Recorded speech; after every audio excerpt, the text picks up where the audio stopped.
एक बार जोर से माता जी की जय बोलेंगे। बोले आई मात की, सदगुरु दीवान साहब की। समय बहुत हो गया है, सबके चेहरे मालूम पड़ रहे हैं। कुछ लोग तो तैयारी में है कि यार, पर अभी यार कुकर सीटी नहीं आई है। अंदर से खबर आ गई है कुकर की सीटी आए तब तक चलना है अपने को, सीटी आए फिर बंद कर देंगे अपन इसको।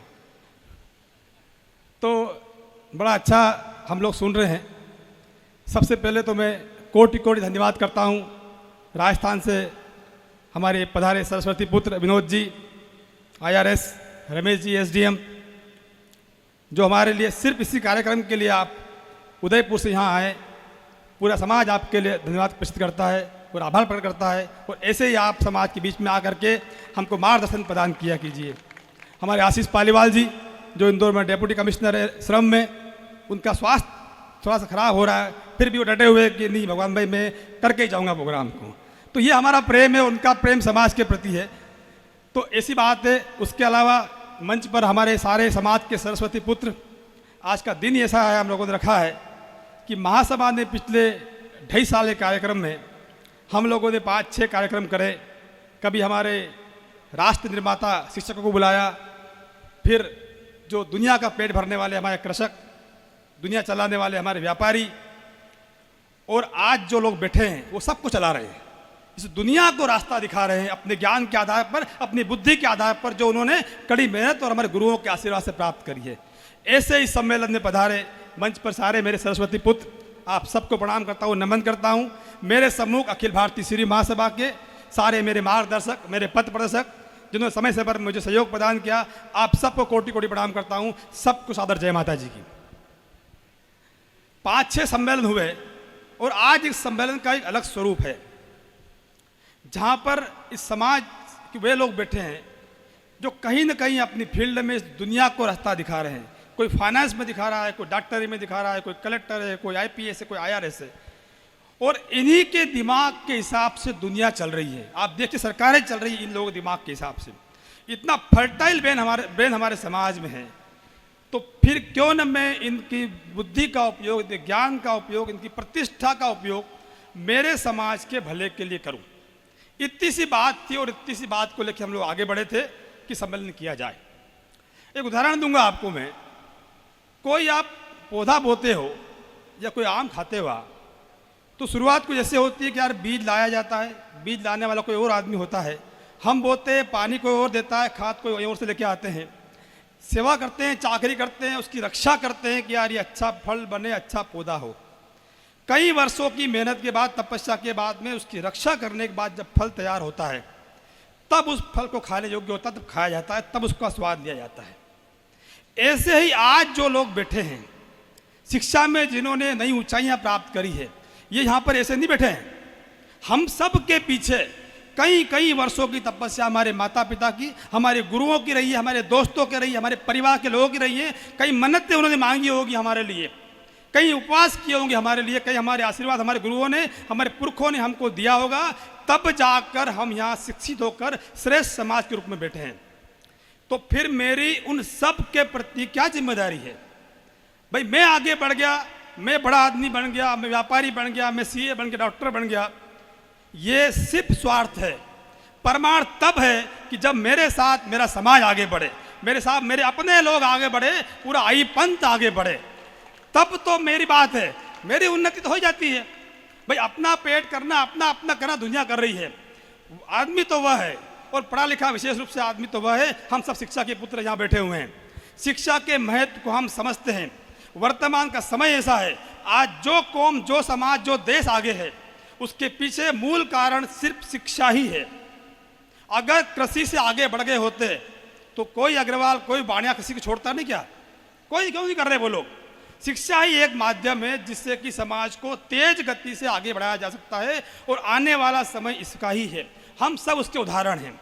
हमारी उन्नति के पीछे सिर्फ शिक्षा ही रही है, इसलिए हमको इसके महत्व को समझें। और मेरी शिक्षा, मेरा अनुभव, मेरी पोजीशन, मेरा जो भी पोजीशन है, जहाँ मैं बैठा हूँ, जिस जगह मैं काम कर रहा हूँ, उस काम का, मेरे ज्ञान का फायदा मेरे समाज को कैसे मिले, इतनी सी बात, इस उद्देश्य को लेकर के हम लोगों ने सम्मेलन आयोजन किया है। और समाज सेवा कोई बहुत बड़ी बात नहीं होती है। लाखों करोड़ों खर्च करना नहीं है आपको।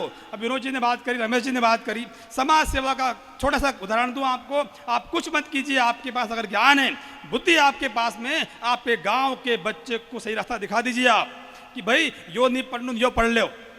आपके पास डॉक्टर है, आप इंजीनियर है, अपनी बुद्धि का उपयोग कर लीजिए कि आपके गांव के 4 बच्चे जो कमजोर है, अगर आपके पास धन है तो ऐसे बच्चों को मदद कर दीजिए जिसको पढ़ने के लिए धन की आवश्यकता है। समाज से होगी आपकी, कोई पद की जरूरत नहीं है आपको, कोई काम की जरूरत। कई लोग बोलते हैं भगवान में हम पद पे नहीं या इसलिए नहीं कर सकते। क्योंकि देखो शिक्षा इस दुनिया का श्रेष्ठ काम है शास्त्रों के अनुसार, और यह करने के लिए किसी पद की जरूरत नहीं है कि आपका सामाजिक पद हो। सिर्फ और सिर्फ आपके मन में यह भावना होना चाहिए कि मेरे पास जो संपत्ति है, मेरे पास जो ज्ञान है जो मैंने अर्जित करा हुआ है, उस ज्ञान का फायदा मेरा समाज कैसे मिले, समाज को कैसे मिले, और मेरा समाज सब मिल करके आगे कैसे बढ़े, तो ही तो ये समाज सर्वांगीण विकास करेगा। और इस समाज का स्वरूप देखिए, हमने बालीपुर में जनगणना करी थी, प्रदेश में लगभग 1 लाख लोग हैं हमारे यहाँ एमपी में, पर राजस्थान में देखें, पूरे भारत में देखें हम लोग, इस समाज का जो क्रक्स है, ये समाज क्वालिटी वाला समाज है, क्वांटिटी नहीं है। संख्या हमारे पास जरूर 1 लाख है, लेकिन अगर आप इसका रेशो देखोगे कि डॉक्टर कितने, इंजीनियर कितने हैं, तो आपको पता पड़ेगा कि हम अग्रवालों से आगे हैं। क्वालिटी वाला समाज है, और हमारे जिन में वो चीज़ है। आज हम यहाँ लोग बैठे हैं, ये कलेक्टर बैठे हुए हैं, एसडीएम बैठे हुए हैं, ये क्यों बैठे हुए हैं? क्योंकि इनके जिन में वो मेहनत और वो जो ईमानदारी भरी हुई है, जो हमारे पुरखों ने हमें कई आशीर्वादों से प्राप्त हुई है।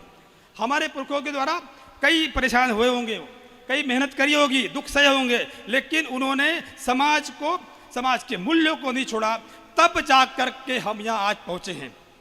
तो जब यहाँ पहुँचे हैं तो हमें हमारे उन महान पुरखों को, हमारे माता पिता को, हमारे सहयोगियों को, हमारे अड़ोस पड़ोसियों को याद करना चाहिए, और हमारे ज्ञान का जो फायदा जो आप दे सकते हो, जिस भी पोजीशन पे आप हो, जिस जगह पर आप हो, जिस नौकरी में आप हो। आज कई लोगों ने बोला कि यार मैं ये नौकरी करा दूंगा, मुझसे मिलो, मैं इस कंपनी में फ़ायदा करूंगा, मुझसे मिलिए।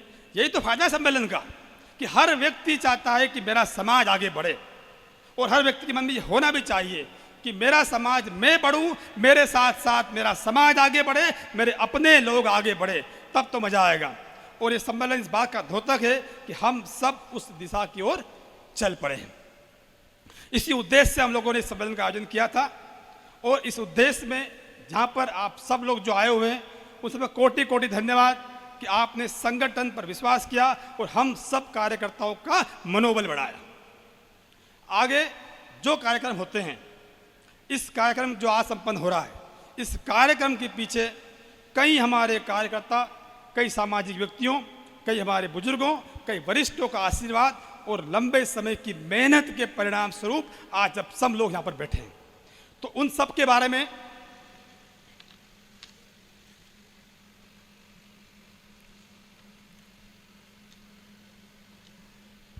बात करें उसके पहले 3-4 विषय पर और बात करूंगा मैं, चूंकि हम सब यहाँ पर पढ़े लिखे लोग बैठे हैं। पिछली बार बालीपुर में हम लोगों ने सामाजिक बदलाव पर चर्चा की थी, और समाज में जो अनावश्यक खर्च होता है हमारे पर, चाहे नुक्ता हो, कि शादी हो, कि बर्थडे हो, कुछ भी हो, उस पर अंकुश लगाने का सबकी सहमति से कुछ नियम बनाए थे, और वे सब नियम प्रत्येक गांव की प्रत्येक बडेर में लगे हुए हैं। हम सब यहाँ पर पढ़े लिखे लोग हैं। आप सबसे ये संगठन का विनम्र निवेदन है कि आप उन नियमों को समाज हित में लागू करवाने का प्रयास करें। समाज का जो धन है, जो हम मेहनत से कमाते हैं, समाज का धन और जो समय है, उस समय का सदुपयोग शिक्षा में हो, व्यापार में हो, अनावश्यक नहीं हो। चूँकि हम सबको पता है कि धन कितनी मेहनत से कमाया जाता है। इस साल का देखिए आप, कई जगह इतनी बारिश हुई है कि हमारे किसानों को नुकसान हुआ है। यानी हमारा किसान का जो पैसा होता है बहुत मुश्किल से आता है, और जब मुश्किल से आए पैसे को हम ये नुक्ते घाटे में या शादियों में अनावश्यक खर्च कर देते हैं और शिक्षा को वंचित कर देती है, गलत बात है। आप पहले शिक्षा, पहले व्यापार, बचे तो आपका दूसरे कामकाज। ये हमारी सबकी जिम्मेदारी है कि हम जिस भी गांव में, जिस मोहल्ले में जो हमारे परिवार में प्रोग्राम आता है, आप कोशिश करें कि उन नियमों का पालन अधिक से अधिक आप करवाने की कोशिश करें, क्योंकि आप एक अच्छे पद पर हो। आप कई डॉक्टर हो, कई इंजीनियर हो, कई टीचर हो, कई पटवारी हो, कई भी पोस्ट है आपकी, आप एक इन्फ्लुएंशियल पोजीशन पर है। तो आपको ये प्रयास करना चाहिए कि आपकी बात आपका परिवार, आपके आसपास के लोग माने, जिससे कि उनका धन अनावश्यक खर्च नहीं हो। दूसरी बात अभी आने वाले समय में संगठन के चुनाव होंगे, महासभा का कार्यकाल 3 साल का होने वाला है। जब संगठन के चुनाव कहीं पर भी हो, मेरा आप सबसे निवेदन है कि आप सब उसमें हिस्सा लीजिए। आज समाज को अच्छे पढ़े लिखे लोगों के, आपके ज्ञान की, आपके अनुभव की, आपकी दक्षता की जरूरत है। ऐसा नहीं करना कि यार मैं इंदौर बैठा हूँ, समाज चल रहा है, फिर हम बोले कि यार यो नहीं कर रहे हो, यो नहीं दे रहे हो, यही चलेगा। आपको मेन धारा में जुड़ना है। आपके समाज के वे लोग, चाहे उनको ज्ञान नहीं होता है, भाई गांव की परिस्थिति अलग होती है, उनको उस बातों का ज्ञान नहीं होता जो आपको, क्योंकि आप बड़े शहरों में आप 10 लोगों से मिलते हो। तो आप सफल व्यक्ति तभी है जब आपके ज्ञान का फायदा आपको समाज को मिले। आप संगठन के जो चुनाव होते हैं, चाहे ग्राम हो के इकाई हो कि तहसील हो कि जिला हो कि प्रदेश हो, उन सब में आप हिस्सा लीजिए, जिससे कि आप अपनी योग्यता का, अपना जो अनुभव आपके पास में, आप 10 समाजों के बीच में बैठते हो, उस समाजों में जो अच्छाइयाँ हो रही है वे सारी अच्छाइयाँ मेरे समाज में भी आए और मेरे समाज भी उन अच्छाइयों के साथ में आगे बढ़े। तब तो हमारी पढ़ाई का मतलब है। पढ़ाई का मतलब सिर्फ इतना बिल्कुल भी नहीं है कि मैं आगे बढ़ूं और मेरा परिवार आगे बढ़े। इसका उपयोग आप समाज के हितों में आप कीजिए। तीसरी बात, गांव की जो गतिविधियां होती हैं आपके यहाँ पर, हम लोग, कई लोग पढ़े लिखे लोग, क्या होता है कि खाली आते हैं दीपावली के ऊपर, 4 दिन घर रहे फिर चले गए, फिर शादी वादी में आए 2 दिन घर रहे फिर चले गए। हमको पता ही नहीं होता कि यार गांव में क्या हो रहा है, मेरा पड़ोसी क्या कर रहा है, ये बच्चा कमजोर है, ये बच्चा दारू पी रहा है, ये विषद में जा रहा है। अरे आपके पास कोई पोजीशन है, आपके पास कोई ज्ञान है, तो उसका उपयोग आप गांव की गतिविधियों में इन्वॉल्व होइए। आप 1 घंटा आपके यहाँ बच्चों को बिठाइए, 1 घंटा अपने बुजुर्गों के साथ चर्चा कीजिए कि यार बाटा कहीं वेरो, वट्टा कहीं वेरो, एरो कर लो, वेरो कर लो। ये करना पड़ेगा हमको। ये हम करेंगे तभी हम आगे बढ़ पाएंगे, अन्यथा फिर क्या होगा कि हम आगे बढ़ेंगे और समाज पिछड़े जाएगा। तो किसी भी तरीके से, किसी भी तरीके से हम हमारे ज्ञान का, हमारा जो अनुभव है, हमारी जो दक्षता है, उसका फायदा मेरे समाज को हमेशा मिलता रहे, ताकि वे लोग भी आगे बढ़े और एक दिन मेरा समाज श्रेष्ठ समाज बने। इसी उद्देश्य से प्रोग्राम किया है। और आप सब पढ़े लिखे लोग हैं, आपसे करबद्ध निवेदन है कि आप सामाजिक गतिविधियों में इन्वॉल्व होइए, अपनी बातों को, अपने विचारों को रखिए, जिससे कि समाज में भटकाव नहीं हो और समाज समग्र रूप से आगे बढ़े। अगली बात, व्हाट्सएप पर, सोशल मीडिया पर कई बातें हुई। अभी रमेश जी ने कुछ बातें करी, कई लोगों ने बोला है, कांतिलाल जी ने बोला है। हमारे यहाँ पर क्या होता है कि 2, 4, 5, 10% लोग होते हैं जो हमेशा से नकारात्मक बात करते हैं। कोई भी समस्या हो, आज प्रदेश में 5-7 संगठन चल रहे हैं, उन सब संगठनों की, ट्रस्टों की, संस्थाओं की समय समय पर बैठकें हुई है। कोई ऐसा संगठन नहीं हमारे यहाँ पर जो बैठक नहीं करता हो। मैंने पहले बोला, हम उन ट्रस्टों की बैठकों में, महासभा की बैठकों में शामिल होइए। आप आइए, प्रश्न पूछिए, जवाब दिया जाएगा आपको। ये करना भी चाहिए हमको, तभी वो संस्था परिष्कृत होगी। हम समझे कि हम बैठक में नहीं जाएं, हम आप पूछे नहीं, हम जाएं तो जाकर भी अनदेखा कर दें और बाद में लिखें कि यार ऐसा हो गया, ये कर गया, ये बातें गलत है।